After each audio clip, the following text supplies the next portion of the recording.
membungkam kesombongan manusia. Tempat ibadah.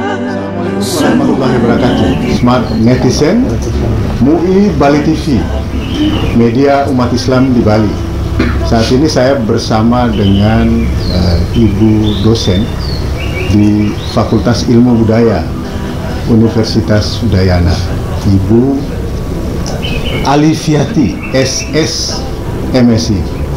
Nah, Ibu Alifiati ini ya baru saya kenal beberapa waktu yang lalu. Lalu setelah itu lama tidak ketemu, setelah pernah bertemu di Ruteng, di Flores, di Kabupaten Manggarai. Dalam satu kesempatan saya pulang kampung, Ibu Alifiati dan kawan-kawan dari Fakultas Ilmu Budaya waktu itu melakukan penelitian di Manggarai, sempat bertemu. Setelah itu lost contact. Kehilangan kontak, dan COVID mempertemukan, ya, mempertemukan kembali. Jadi ada sesuatu yang bagi kami pekerja media itu sesuatu yang istimewa dari sosok Ibu Alif, ya, di panggilan akrabnya Ibu Alif, kadang-kadang dipanggil Ibu Vivi katanya, di kalangan dosen. Istimewa karena Bu Alif ini atau Bu Vivi ini, saya panggilnya Bu Vivi aja ya. Bu Vivi ini ternyata gara-gara sering bikin penelitian di NTT, itu kemudian merasa NTT itu menjadi rumah keduanya, gitu ya, kampung keduanya. Dan ketika adik-adik dari NTT yang kuliah di Bali mengalami masalah karena krisis ekonomi yang berdampak serius terhadap berbagai aspek kehidupan gara-gara pandemi wabah COVID ini, itu Bu Vivi kemudian tidak bisa tinggal diam, karena mahasiswa-mahasiswanya juga itu ada yang berasal dari Manggarai, ya, di Flores, ada yang dari Ngada, gitu ya, Bu, ya, dan kabupaten lain di NTT, Nagikeo, ya. Dan karena itu kemudian nasib mahasiswanya yang mulai kesulitan makan, ya, kesulitan bayar kos itu mengadunya ke Ibu Vivi. Jadi saya melihat Bu Vivi ini bukan lagi semata-mata dosen mereka, tapi juga menjadi orang tua mereka. Dan menariknya, Bu Vivi melepas semua ikatan sekat primordial. Menarik karena apa? Karena tidak lagi melihat dia agama apa, mahasiswanya agama apa, sukunya apa. Karena yang saya lihat ini adik-adik saya dari Manggarai misalnya, yang ada di belakang ini semuanya agamanya Katolik, gitu ya. Sementara Bu Vivi kita tahu sendiri dengan hijabnya, tapi ternyata semua batas itu hilang ketika kita bicara tentang kemanusiaan. Nah, sisi inilah yang menarik. Saya ingin kita berbincang dengan Ibu Vivi dan adik-adik mahasiswa ini, bagaimana kemudian ceritanya kepeduliannya menjadi seperti sekarang, gitu ya. Saya sapa dulu Ibu Vivi. Assalamualaikum Bu Vivi. Selamat siang adik-adik mahasiswa.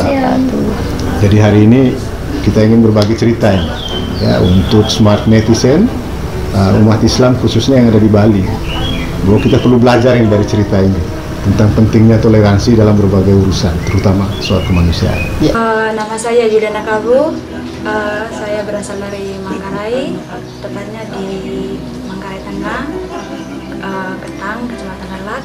Saya mahasiswa antropologi Universitas Udayana.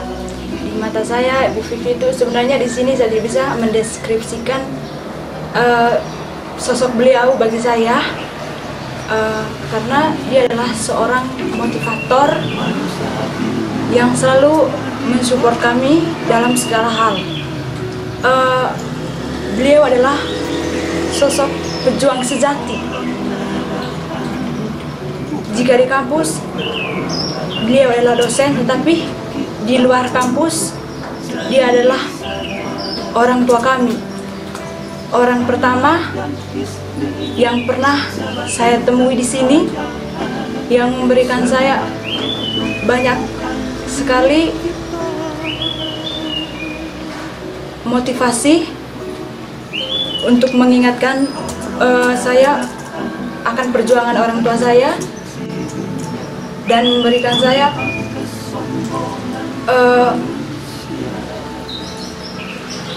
kehidupan yang baru. Pokoknya Bu Alifiati itu sosok pejuang sejati. Cari pegangan.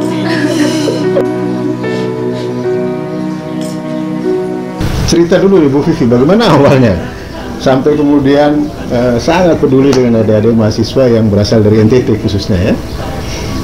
Bisa cerita Salah satunya ya tadi sudah disampaikan oleh Pak Sam bahwa memang gimana ya Pak, mereka anak-anak saya, apapun yang terjadi dengan anak, namanya hati ibu ya, ketika anaknya mengalami kesulitan, semampu saya untuk bisa membantu mereka. Kebetulan memang COVID ini menjadikan sendi-sendi kehidupan kita agak mandek. Saya bilang agak mandek karena ada beberapa yang masih berjalan.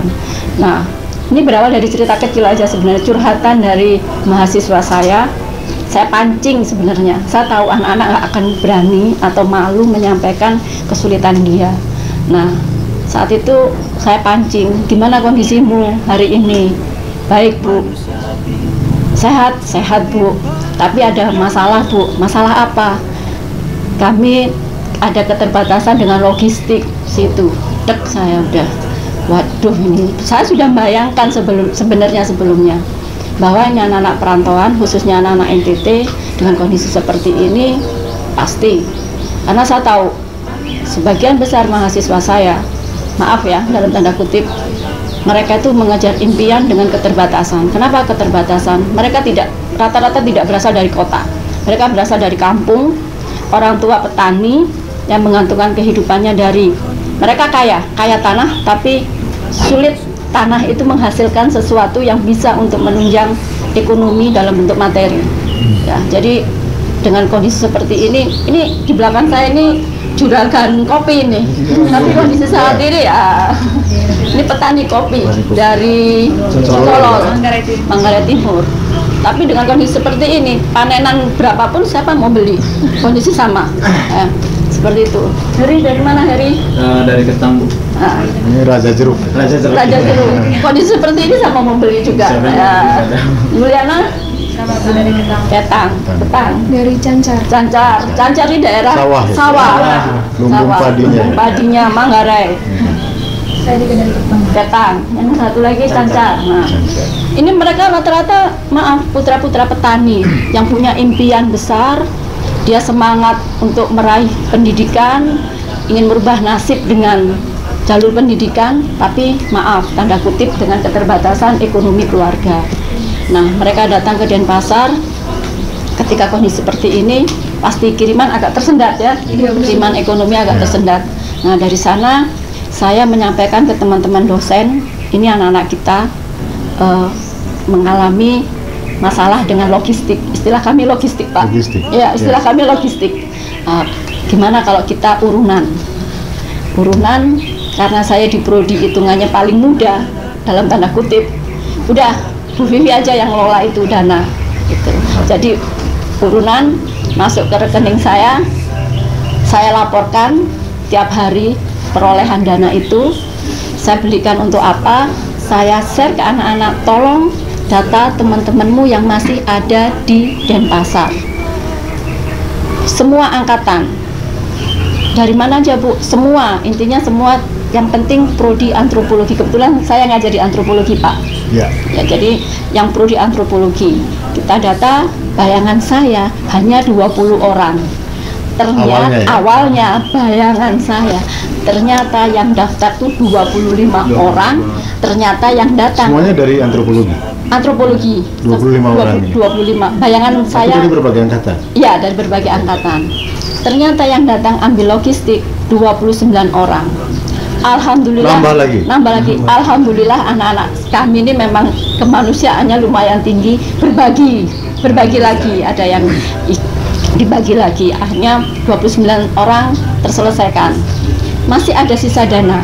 Kebetulan ada senior saya, beliau udah pensiun, dia terlambat lihat informasi di grup WA.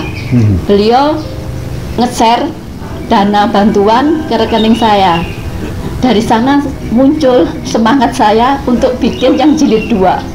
Tapi tidak hanya ke dosen, tapi ke kerabat. Nggak mungkin saya minta lagi ke dosen, kan gitu, nggak mungkin. Jadi bayangan saya, oke lah, orang sekali sudah beramal sudah gitu.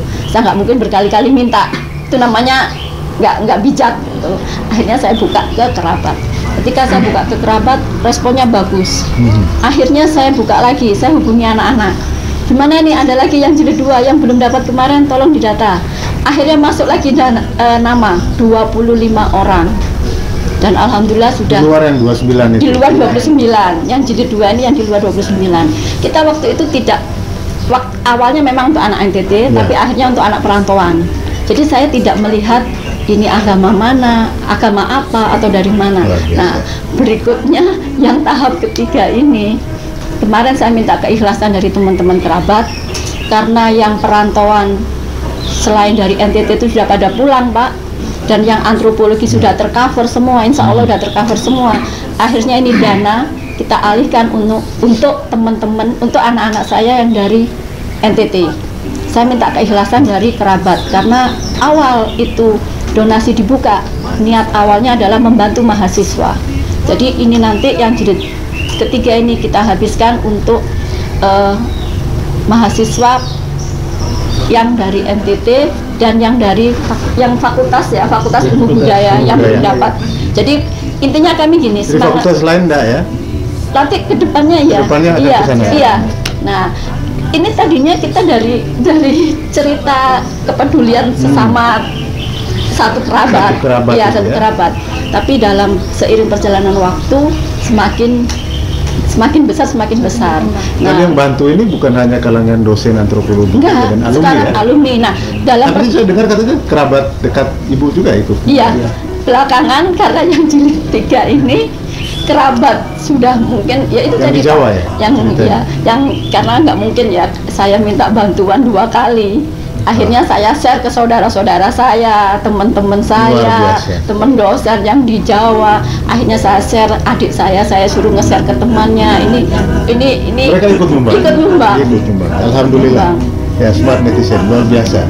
Saya kira cerita ini mengajarkan kepada kita bahwa kalau kita peduli dan punya komitmen kemanusiaan yang sungguh-sungguh, bantuan itu bisa datang kapan dan tanpa mengenal batas waktu.